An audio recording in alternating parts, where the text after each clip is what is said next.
दोस्तों, आज मैं आपको एक ऐसी कहानी सुनाने जा रहा हूं जिसे सुनकर आपके रोंगटे खड़े हो जाएंगे।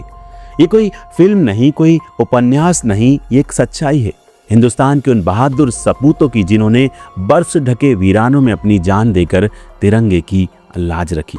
साल था 1999, मई का महीना। पूरे देश में गर्मी का मौसम था, लेकिन उस वक्त कश्मीर की ऊंची पहाड़ियों पर बर्फ के नीचे एक साजिश पक रही थी। पाकिस्तान ने भारतीय सीमा में घुसपैठ कर ली थी, वो भी किसी आम सैनिक की वर्दी में नहीं, बल्कि आतंकियों के भेष में।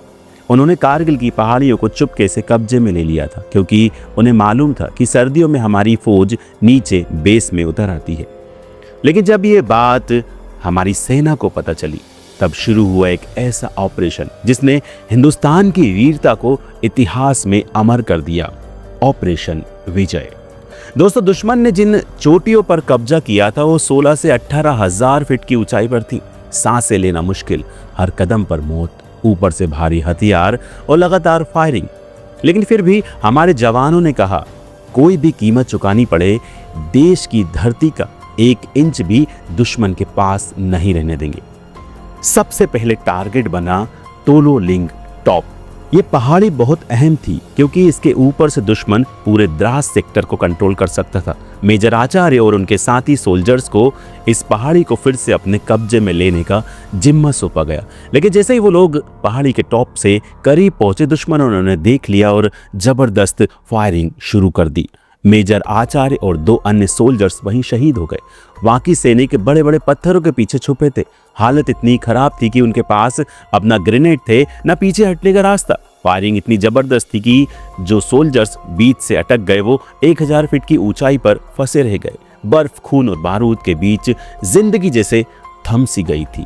लेकिन यही वो पल था जब हमारे जवानों ने हार मानने से इनकार कर दिया। कर्नल रविंद्रनाथ ने तय किया कि चाहे कुछ भी हो जाए, अपने फंसे हुए सोल्जर्स को जिंदा वापस लाना ही है। उन्होंने तुरंत नई टीम भेजी, जिसमें सिर्फ सैनिक ही नहीं बल्कि बटालियन के वॉशरमैन तक शामिल थे, क्योंकि उन ऊंचाइयों पर हर हाथ, हर सांस मायने रखती थी। आखिरकार 12 जून को सुबह 8 बजे हमारी टीम दुश्मन से सिर्फ 1000 फीट दूर थी। फाइनल हमला शुरू हुआ। 4 घंटे तक लगातार गोलियां चली, 120 से ज्यादा तोपें गरजी, आसमान बारूद से भर गया था। इस ऑपरेशन को कोड नेम दिया गया था बर्बाद बंकर। हमारे सैनिकों को 3 टीमों में बांटा गया, अर्जुन, भीम और अभिमन्यु। अर्जुन टीम ने सीधा फ्रंटल अटैक किया, भीम टीम ने दुश्मन के पीछे से हमला बोला और अभिमन्यु टीम ने कवर फायरिंग दी। सामने से जब हमला हुआ तो दुश्मन बौखला गया। हाथों में हाथ, शरीर पर खून और आंखों में सिर्फ एक मकसद था, जीत। इसी दौरान मेजर विवेक गुप्ता और उनके साथ 6 बहादुर सिपाही शहीद हो गए। लेकिन वो तो कह गए थे शहीद होकर भी जीतते हैं, और हुआ भी यही। तोतो लिंग फिर से तिरंगे की छांव में आ गया। इस जीत के बाद हमारी नजरें टिक गई पॉइंट 5140 पर। ये कारगिल की सबसे ऊंची चोटी थी, 17,000 फीट की ऊंचाई पर। इस मिशन की जिम्मेदारी दी गई कैप्टन विक्रम बत्रा और लेफ्टिनेंट संजीव सिंह जमवाल को। कैप्टन विक्रम बत्रा एक नाम जो आज भी हमारे दिलों में जिंदा है।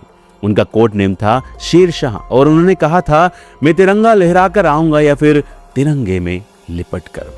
दोनों यूनिट्स ने अलग अलग रास्तों से पहाड़ी पर चढ़ाई शुरू की। कैप्टन विक्रम बत्रा ने जब चोटी पर कब्जा किया तो रेडियो पर सिग्नल दिया, ये दिल मांगे मोर। ये सिर्फ एक लाइन नहीं थी, ये भारत की हिम्मत का नारा बन गया। कैप्टन बत्रा की इस जीत से पाकिस्तान में खलबली मच गई और हमारे देश का हौसला आसमान छू गया। साथियों, आपने सुना कि कैसे कारगिल की बर्फीली चोटियों पर हमारे बहादुर जवानों ने तोतो लिंग और पॉइंट 5140 को दुश्मन के कब्जे से आजाद करवाया। लेकिन अब मैं आपको ले चलता हूं उस चोटी की ओर जिसे जीतना मतलब था पूरा युद्ध जीतना। उसका नाम था टाइगर हिल। 17,732 फीट की ऊंचाई पर बसी ये चोटी इतनी खड़ी थी कि सीधा देखो तो आसमान से बातें करती थी। पाकिस्तान के फौजी यहीं से NH-1A यानी लद्दाख को कश्मीर से जोड़ने वाला मुख्य हाईवे पर नजर रखे हुए थे। ये रास्ता काट दिया जाता तो हमारी फौज को न गोला बारूद मिल पाता, ना ही राशन। यानी टाइगर हिल जीतना मतलब था भारत की धड़कन को फिर से चलाना। लेकिन इस जीत की राह आसान नहीं थी। दुश्मन ने टाइगर हिल को बंकरों से भर रखा था, मशीन गने, स्नाइपर्स से सुरक्षा की गई थी, लेकिन भारत मां के लाल पीछे हटने वालों में से नहीं थे। इस मिशन की जिम्मेदारी दी गई 18 ग्रेनेडियर्स और 8 सिख रेजिमेंट को। प्लान ऐसा था जिसे सुनकर ही रूह कांप जाए। सैनिकों को रात के अंधेरों में 90 डिग्री खड़ी बर्फीली दीवार पर चढ़ाई करनी थी, पीठ पर 25 किलो का वजन और हर कदम पर मौत की दस्तक। लेकिन वहां थे सूबेदार मेजर योगेंद्र सिंह यादव। सिर्फ 19 साल के थे, लेकिन जज्बा ऐसा कि दुश्मन भी दंग रह जाए। उन्हें टीम का हिस्सा बनाकर उस सबसे खतरनाक रूट से चढ़ाई करने भेजा गया जहां से किसी को वापस आने की उम्मीद नहीं थी। जैसे ही उनकी टीम 100 मीटर ऊपर पहुंची, दुश्मनों ने मशीन गनों से बरसात कर दी। कई सैनिक शहीद हो गए, लेकिन योगेंद्र यादव 3 गोलियां लगने के बावजूद चढ़ते रहे। पेट से खून बह रहा था, फिर भी एक एक बंकर पर ग्रेनेड फेंककर आगे बढ़ते गए।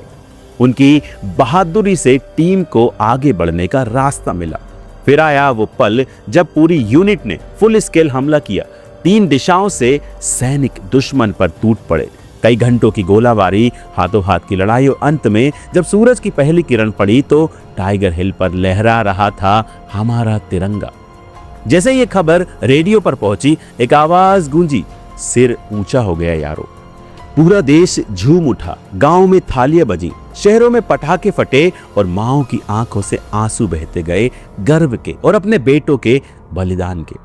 लेकिन दोस्तों, इस जीत की कीमत बहुत बड़ी थी। कैप्टन विजयंत थापर सिर्फ 22 साल के थे। उन्होंने आखिरी चिट्ठी में अपने पिता को लिखा था, डैड, अगर मैं शहीद हो जाऊं तो मत रोइएगा, क्योंकि मैंने देश के लिए जान दी है। वो शहीद हो गए, लेकिन उनकी ये चिट्ठी आज भी देश के हर युवा को प्रेरणा देती है। इसी तरह कैप्टन अनुज नायर, ग्रेनेडियर योगेंद्र सिंह यादव, राइफलमैन संजय कुमार, इन सब की बहादुरी ने इस युद्ध को हमारे नाम कर दिया। और हाँ, आपको याद होगा कैप्टन विक्रम बत्रा, जिन्होंने कहा था, मैं तिरंगा लहरा कर आऊंगा या तिरंगे में लिपट कर। पॉइंट 4875 पर उन्होंने अपने घायल साथी को बचाते हुए दुश्मन से लड़ाई की और शहीद हो गए। लेकिन उनके शब्द, उनकी हिम्मत अमर हो गई। उनकी शहादत के बाद भी भारत के जवान रुके नहीं। 26 जुलाई 1999 को भारत ने ऑपरेशन विजय को सफलतापूर्वक पूरा कर लिया। कारगिल की हर चोटी, हर इंच धरती अब भारत के कब्जे में थी। दोस्तों, आज जब हम अपने घर में चैन की नींद सोते हैं, अपने बच्चों को स्कूल भेजते हैं और हर सुबह सूरज को देखकर दिन की शुरुआत करते हैं, तो कहीं ना कहीं इन सैनिकों की कुर्बानियों का हिस्सा उस सूरज की रोशनी में शामिल होता है। उनके खून की हर बूंद से तिरंगा और भी लाल हो गया और हमारी आजादी और भी मजबूत। तो आइए आज वादा करें कि हम सिर्फ देश से प्यार नहीं करेंगे, बल्कि उस प्यार को निभाएंगे भी। कभी जात पात में नहीं बटेंगे, कभी देश को बांटने वालों का साथ नहीं देंगे और हमेशा उन वीरों को याद रखेंगे जिन्होंने हमें ये आजादी दी, उस कीमत पर जो हम कभी नहीं चुका सकते। जय हिंद, जय भारत। अगर आपको ये कहानी दिल से छू गई हो तो इसे औरों तक जरूर पहुंचाइए। ये सिर्फ कहानी नहीं थी, ये था भारत मां के सपूतों का बलिदान। मैं हूं विनोद साहू और आप देख रहे थे द डमरू शो।